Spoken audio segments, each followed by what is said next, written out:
Atsisakė dangaus, tai tęsinys serijos nutapytos 1995 šis darbas nutapytas meno rezidencijoje Norvegijoje, kuri vyko 98 metais. Tai vėlgi Atsisakė dangaus tokia tuo metu man, sakykime, šiandien aš ją labai kažkaip labai aiškiai skaitau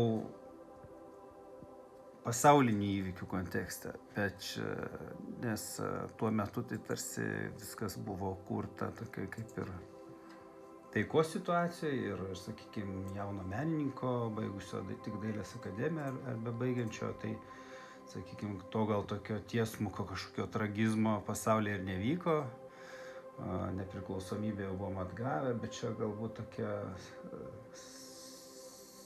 kaip sakyčiau, būtent jauno menininko nežinia ir sutrikimas prieš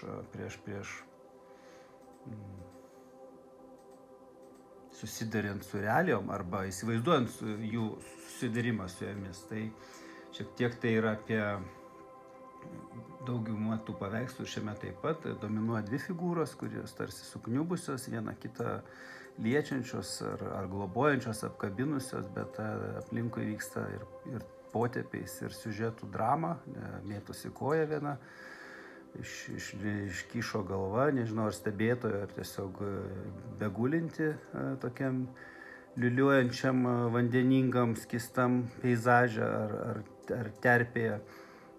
Bet visą tai toks ir tas man kompozicija tarsi sukuria tokia yra, jeigu taip jau tokio besisukančio ir įtraukiančio kažkur, tai daugiau man visas, sakau, tas kūrinys Atsisakė dangaus, kad nenoriu cituoti su dabartim, bet tai yra, kas vyksta dabar, kad kartais reikia priimti labai atsisakymas dangaus, tai yra, kad mes turim kartais atlikti ir žemėje tos skausmingus momentus kažkokius, ar įgyvendinti iki galo to, ko siekiame.